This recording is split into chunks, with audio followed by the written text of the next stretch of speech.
Hello friends, and welcome to a brand new video of infotainment. Well, in this video we'll see, can Excel count colored cells?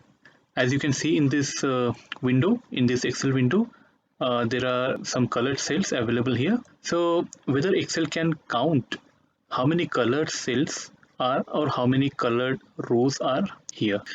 So here we'll see a method without using any VBA or macros. It's a straightforward method, very easy. You can use this without any knowledge of macros or VBA.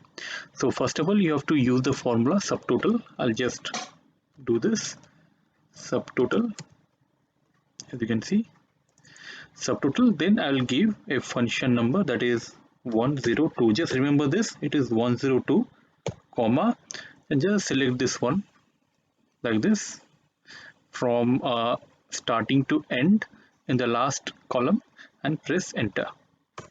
Once you do that, it has shown 7 as evident. There are 7 rows here, 1 2 3 4 5 6 7. So here we want to count colored cells, for example yellow. So how many yellow colored cells are there in the working sheet or working area? So for that we can go to data, filter, and here in filter you can go here and filter by color. So once you press yellow here, you can see there are 3 colors which are available already in that working region. So here you can press yellow. Once you select yellow, you can see it is automatically counting and converting the number into 3. So similarly you can go to other colors like green.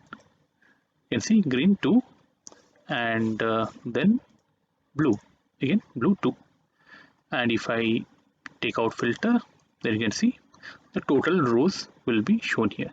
So once again I say you use this function, that is subtotal bracket 102 comma, and select end to end, that is the first row to last row. Only in the last column, you don't have to select everything, just last column. Select from D2 to D8 and it will show you the number of rows in a number. So here it is 7. After that you can go to filter, and in filter you can choose filter by color and you can select the color. So it seems very simple in this exercise, but there could be thousands of rows. So in that situation, this thing will be very useful to count number of colored rows in your Excel sheet. So friends, that's it in this video. If you found this video useful, please like this video and share this across various platforms. And please don't forget to subscribe to this channel, Infotainment, to get more of such technical videos to make your digital life simple and easy. Till our next video, keep watching Infotainment. See you again. See you soon. Thank you.